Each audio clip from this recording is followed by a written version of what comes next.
അയ്യുന്നാസി അഫ്ളലു യാ റസൂലല്ലാഹ് സ്വല്ലല്ലാഹു അലൈഹി വസല്ലം. നബി തങ്ങളോട് വന്ന് ഒരു സ്വഹാബി ചോദിക്കുകയാണ്, ഒരു വിചിത്രമായ ചോദ്യം. അയ്യുന്നാസി അഫ്ളലു യാ റസൂലല്ലാഹ്, ജനങ്ങളിൽ ആരാണ് ശ്രേഷ്ഠൻ? അമലുകളിൽ എന്താണ് ശ്രേഷ്ഠം? ദിക്റുകളിൽ എന്താണ് ശ്രേഷ്ഠമായത്? നിസ്കാരങ്ങളിൽ ഏതാണ് ശ്രേഷ്ഠത? ജമാഅത്ത് നിസ്കാരത്തിൽ ഏതിനാണ് ശ്രേഷ്ഠത? രാത്രികളിൽ ഏതാ ശ്രേഷ്ഠമായ? ഇങ്ങനെയൊക്കെ ചോദ്യം വരാറും. അയ്യുന്നാസി അഫ്ളലു യാ റസൂലല്ലാഹ് സ്വല്ലല്ലാഹു അലൈഹി വസല്ലം, ജനങ്ങളിൽ ഏറ്റവും ശ്രേഷ്ഠനാരാണ്? നമ്മളൊക്കെ ജീവിതത്തിൽ അങ്ങനെ ആവാനാണ് ആഗ്രഹിക്കുക, അല്ലെ? ശ്രേഷ്ഠത ഉള്ളവരാവുക, അല്ലെ? ശ്രേഷ്ഠനായി ജീവിക്കുക, നല്ല ആളായിട്ട് ജീവിക്കുക, സൽകീർത്തി ഉണ്ടായിരിക്കുക, ഇതൊക്കെ നമ്മൾ ആഗ്രഹിക്കുന്നതാണ്. ആരാണ് നബിയെ അയ്യുന്നാസി അഫ്ളലു യാ റസൂലല്ലാഹ് സ്വല്ലല്ലാഹു അലൈഹി വസല്ലം? തങ്ങൾ പറഞ്ഞു, കുല്ലു മഖ്മൂമിൽ ഖൽബി സദൂഖുൽ ലിസാൻ. കുല്ലു മഖ്മൂമിൽ ഖൽബ് സദൂഖുൽ ലിസാൻ.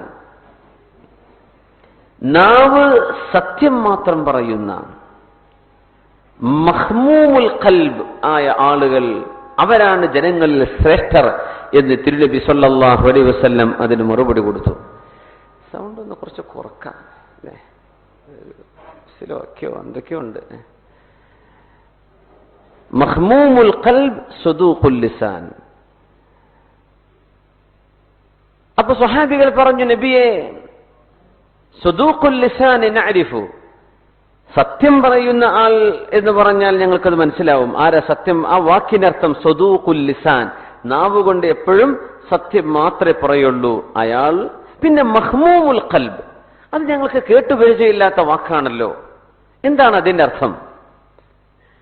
അപ്പൊ നബി സല്ലല്ലാഹു അലൈഹി വസല്ലം നിങ്ങൾ പറഞ്ഞു, അതിന്റെ അർത്ഥം ഹുവ തഖിയ്യുൻ നഖി ലാ ഇസ്മ ഫീഹി വലാ ബഗ്യ വലാ ഗില്ല വലാ ഹസദ്. മഖ്മൂമുൽ ഖൽബ് എന്ന വാക്കിന്റെ അർത്ഥം അല്ലദീ ലാ ഇസ്മ ഫീ, ഹൃദയത്തിൽ പാപങ്ങളില്ലാത്തവൻ. ഹൃദയത്തിൽ പാപങ്ങളില്ല. ഹൃദയത്തിന്റെ പാപങ്ങൾ എന്തൊക്കെയാണ്? അസൂയ, കോപം, പക വീട്ടാൻ നോക്കുക, ദേഷ്യം കൊണ്ട് നടക്കുക, അസൂയ കൊണ്ട് നടക്കുക, ആളുകളോട് അഹങ്കാരം തോന്നുക, ഇതൊന്നും ഖൽബിലില്ല. അത്തഖിയ്യുൻ നഖി, ശുദ്ധനാണ്, അല്ലാഹുവിനെ വഴിപ്പെടുന്ന ആളുമാണ്. വലാ ഗില്ല വലാ ഹസദ, അസൂയയോ പോരോ വൈരാഗ്യമോ ഒന്നും ആരോടുമില്ലാത്ത ആളാണ് മഖ്മൂമുൽ ഖൽബ് എന്ന വാക്കിന്റെ അർത്ഥം. ഇങ്ങനെ ഒരു ഹൃദയമുള്ള ആളും നാവ് സത്യം മാത്രം പറയുന്നവരും, ഇവര് ഈ സ്വഭാവമുള്ള ആൾ അഫ്ളലുന്നാസ്, ജനങ്ങളിൽ ശ്രേഷ്ഠനാണ് എന്ന് പരിശുദ്ധ റസൂലുള്ളാഹി സ്വല്ലല്ലാഹു അലൈഹി വസല്ലം. രണ്ട് വിഷയം നബി തങ്ങൾ ഫോക്കസ് ചെയ്തു. ഒന്ന് നാവ്, മറ്റൊന്ന് ഹൃദയം.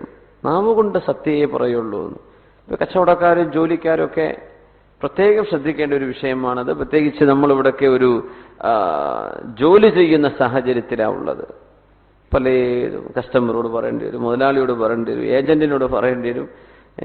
ഈ രീതിയിലൊക്കെ സംസാരിക്കുമ്പോൾ ചില ബില്ലുകളൊക്കെ എഴുതി കൊടുക്കേണ്ടി വരും, ഇല്ലാത്ത ക്വാളിറ്റി ഉണ്ട് എന്ന് പറഞ്ഞു കൊടുക്കേണ്ടി വരും, മുതലാളിയോട് ലാഭം എത്ര എന്നുള്ളത് ഇത് കുറച്ചാന്ന് പറയേണ്ടി, ഇങ്ങനെ പല വിഷയത്തിലും അറിയാതെ അറിഞ്ഞുമൊക്കെ നുണ പറഞ്ഞുകൊണ്ടേയിരിക്കുന്ന സ്വഭാവങ്ങൾ ഒക്കെ നമ്മുടെ വലിയ നന്മകൾ എടുത്തു കളയും. മറ്റൊന്ന് മഖ്മൂമുൽ ഖൽബ്, ഹൃദയം ശുദ്ധമാണോ എന്നത് വലിയൊരു വിഷയമാണ്. നമ്മുടെ തസ്കിയത്തിന്റെ ഉദ്ദേശവും അത് തന്നെയാണ്. ദീനീ സ്ഥാപനങ്ങൾ ഉണ്ടാക്കുന്നതിന്റെ ഉദ്ദേശം ഇത് തന്നെയാണ്. ഹൃദയം ശുദ്ധമാവുക, നാവ് ശുദ്ധമാവുക. ഇത് രണ്ടും ശരിയായി കഴിഞ്ഞാൽ ബാക്കി മനുഷ്യന്റെ പ്രവർത്തനങ്ങൾ ശുദ്ധമായിക്കോളും. അബ്ദുല്ലാഹി ഇബ്നു അംർ ഇബ്നു ആസ് റളിയല്ലാഹു അൻഹുവിന്റെ ആ സംഭവം നിങ്ങൾക്ക് ഓർമ്മ ഉണ്ടായിരിക്കും. അനസ് ഇബ്നു മാലിക് റളിയല്ലാഹു അൻഹു ആണ് ഹദീസ് ഉദ്ധരിച്ചത്. നബി തങ്ങൾ പറയുന്നു, സ്വഹാബികളുടെ കൂടെ ഇരിക്കുമ്പോൾ, യത്ലഉ അലൈക്കും റജുലുൻ മിൻ അഹ്ലിൽ ജന്ന, സ്വർഗ്ഗത്തിലേക്ക് പോകുന്ന ഒരാൾ ഇപ്പൊ ഇതിലെ വരും. വഫീ യസാരിഹി, അദ്ദേഹത്തിന്റെ ഇടത് കൈയിൽ നഅലാഹ്, അദ്ദേഹത്തിന്റെ രണ്ട് ചെരുപ്പുകളുണ്ട്, ഇടത് കൈയിൽ പിടിച്ചിട്ട് ഇപ്പൊ കടന്നു വരും. ആ മനുഷ്യൻ സ്വർഗത്തിലേക്ക് പോകുന്ന ആളാണ്. ഇപ്പൊ ആളിങ്ങ് നടക്കുകയാണ്. ഇപ്പൊ നമ്മളിപ്പോ അങ്ങനെ ഒരാളെ പറ്റി പറഞ്ഞു എന്ന് വിചാരിക്കുക, നിങ്ങൾ നോക്കൂല, ആരെങ്കിലും വരുമോ? സ്വഹാബികളൊക്കെ നോക്കിയിരുന്നു എന്നാ. അപ്പൊ ഒരാൾ വരുന്നു, അയാൾ വന്നവിടെ ഇരുന്നു ആ സദസ്സിൽ. നബി തങ്ങൾ ക്ലാസ് തുടർന്നു. സ്വഹാബത്ത് ആരും അതിനെ ഇന്ററപ്റ്റ് ചെയ്യാൻ വേണ്ടി പോയില്ല. പിറ്റേ ദിവസവും നബി തങ്ങൾ ഇതന്നെ ആവർത്തിച്ചു, യദ്ഖുലു അലൈക്കും റജുലുൻ മിൻ അഹ്ലിൽ ജന്ന, സ്വർഗത്തിലേക്ക് പോകുന്ന ഒരാൾ വരുന്നുണ്ട് കേട്ടോ എന്ന് പറഞ്ഞു. അപ്പോൾ ആളുകളൊക്കെ നോക്കി, പടച്ചവനെ, ആ ഭാഗ്യവാൻ ആരാണ്? ഇപ്പൊ നോക്കുമ്പോ അതേ മനുഷ്യൻ ചെരുപ്പ് പിടിച്ച് ഇങ്ങനെ വരുന്നുണ്ട്, അവിടെ വന്നിരുന്നു. മൂന്നാമത്തെ ദിവസവും ഇത് തന്നെ പറഞ്ഞു റസൂലുള്ളാഹി സ്വല്ലല്ലാഹു അലൈഹി വസല്ലം. അപ്പോഴും വന്നത് ഇതേ ആള് തന്നെയാണ്. അപ്പോഴാണ് Abdullahi bin Amr bin as റളിയല്ലാഹു അൻഹു തീരുമാനിച്ചത്, ഇയാളുടെ കൂടെ ഒന്ന് കൂടണം, എന്താണ് ഇയാളുടെ കയ്യിലുള്ളത് എന്ന് ഒന്ന് കിട്ടണം, എന്നാൽ നമുക്കങ്ങനെ ചെയ്യാലോ. അദ്ദേഹത്തോട് ചെന്ന് പറഞ്ഞു, ഞാനും എൻ്റെ വാപ്പയും തമ്മിൽ ചെറിയ ഒരു അസ്വാരസ്യമുണ്ട്, ഇന്ന് നിങ്ങളുടെ വീട്ടിൽ താമസിക്കാൻ നിങ്ങൾ എന്നെ അനുവദിക്കുമോ എന്ന് ചോദിച്ചു. കുഴപ്പമില്ല എന്ന് പറഞ്ഞു. അന്ന് താമസിച്ചു. അദ്ദേഹം പറയാം, ഞാൻ രാത്രി ഉറങ്ങാതെ നിന്നു, ഇയാൾ രാത്രിയിൽ എത്ര റക്അത്താണ് തഹജ്ജുദ് നിസ്കരിക്കുന്നത് എന്ന് നോക്കാൻ. ഇപ്പൊ രാത്രിയിൽ കാര്യമായ നിസ്കാരമൊന്നും കണ്ടില്ല. അദ്ദേഹം ഉറങ്ങി, ഞങ്ങൾ ഉറങ്ങി. അദ്ദേഹം എഴുന്നേറ്റു, ഞങ്ങൾ എഴുന്നേറ്റു ഒരേ സമയത്ത്. സുബഹി നിസ്കാരത്തിന്റെ തൊട്ടു മുമ്പ് ഞങ്ങൾ പള്ളിയിലേക്ക് പോയി ഒരുമിച്ച്. തിരിച്ചു വന്നു. ഞാൻ വിചാരിച്ചു ഇന്ന് നോമ്പായിരിക്കുന്നു. അദ്ദേഹം രാവിലെ നാശ്ത കഴിക്കുന്നുണ്ട്. കണ്ണൂർക്കാർ പറയണേ കത്തലടക്കുന്നുണ്ട്. കത്തലിന്റെ വലുപ്പം എത്രയെന്നാ കണ്ടാൽ തന്നെ മനസ്സിലാവുള്ളൂ എന്താണ് കത്തലിനൊക്കെ. അപ്പോ രാവിലത്തെ ചായ കുടിക്കുന്നുണ്ട്, ഭക്ഷണം കഴിക്കുന്നുണ്ട്. പടച്ചോനെ എന്തായിരിക്കും, എന്നാ പിന്നെ നാളെ ആയിരിക്കും ഇദ്ദേഹത്തിന് തഹജ്ജുദ് നോമ്പൊക്കെ എന്ന് വിചാരിച്ചു. പിറ്റേന്ന് പറഞ്ഞു ഇന്നുകൂടെ ഞാൻ നിന്നോട്ടെ എന്ന് ചോദിച്ചു. അന്നും ഇതേപോലെ ആസ് നോർമൽ, എല്ലാം നോർമലാണ്. സാധാരണ നിസ്കരിക്കുന്ന ഒരാളുടെ സുന്നത്ത് നിസ്കാരമുണ്ട്, സുബഹിന്റെ മുമ്പായിട്ട് സുന്നത്ത് നിസ്കരിക്കുന്നുണ്ട്, ജമാഅത്തിന് പോകുന്നുണ്ട്, നിസ്കാരം വരുന്നു, ജോലിക്ക് പോകുന്നു, സാധാ ദിവസം. 3 ദിവസം ഇത് തന്നെ കണ്ടപ്പോ കാര്യമായിട്ടൊന്നും കാണുന്നില്ല. അപ്പോഴാണ് അബ്ദുല്ലാഹി റളിയല്ലാഹു അൻഹു പറഞ്ഞത്, പിന്നെ ഞാൻ നിങ്ങളുടെ കൂടെ ഈ താമസിക്കാൻ മാത്രമുള്ള പണക്കൊന്നും ഞാനും വാപ്പയും തമ്മിലില്ല. ഞാൻ നിങ്ങളുടെ കൂടെ കൂടിയത് നിങ്ങളെപ്പറ്റി ഇങ്ങനെ പറഞ്ഞിരുന്നു റസൂലുള്ളാഹി സ്വല്ലല്ലാഹു അലൈഹി വസല്ലം, ആ ഭാഗ്യം നിങ്ങൾക്കാണ് ഉണ്ടായത്. അപ്പൊ നിങ്ങളുടെ കയ്യിൽ എന്തെങ്കിലും ഉണ്ടോ എന്ന് നോക്കാൻ വന്നതാ. ഞാൻ പറഞ്ഞു, ഞാൻ എല്ലാവരെയും പോലെ എന്റെ കയ്യിൽ ഒന്നുമില്ല, ഹുവ ദാക, അത്ര തന്നെ ഉള്ളൂ എന്ന് പറഞ്ഞു. എന്നാ ഞാൻ പോവാണെന്ന് പറഞ്ഞു. അപ്പൊ പോയി കുറച്ചകലെ നടന്നപ്പോ തിരിച്ചു വിളിച്ചു, ഇങ്ങോട്ട് വരീൻ അബ്ദുള്ള.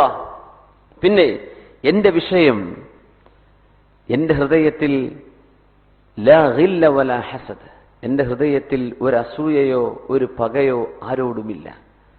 ഞാൻ വഅബീതുൽ-ലൈല, ഒരു രാത്രി ഞാൻ കടന്നുറങ്ങുന്ന സമയത്ത് എന്റെ ഹൃദയം ശുദ്ധമാണ്, ആരോടും ഒരു വെറുപ്പോ ഒരു പകയോ ഒന്നും എന്റെ ഹൃദയത്തിലില്ല, ആരോടുമില്ല. ഞാൻ അങ്ങനെയാണ്, വേറൊന്നും ഞാൻ ചെയ്യുന്നില്ല, സാധാരണ നിങ്ങളൊക്കെ പോലെ തന്നെ എന്ന് പറഞ്ഞു. അങ്ങനെ ആ വിഷയം നബി സല്ലല്ലാഹു അലൈഹി വസല്ലം തങ്ങളോട് ചെന്ന് പറഞ്ഞു കൊടുത്തപ്പോഴാണ് തങ്ങൾ പറഞ്ഞത്, അദ്ദേഹത്തിന് സ്വർഗം കിട്ടാനുണ്ടായ കാരണം ഇത് തന്നെയാണ്. അബ്ദുല്ലാഹി തങ്ങൾ പറഞ്ഞു, നിങ്ങളെപ്പോലും ഇങ്ങനെ ചെയ്യാൻ ഞങ്ങളെ കൊണ്ട് കഴിയുന്നില്ലല്ലോ.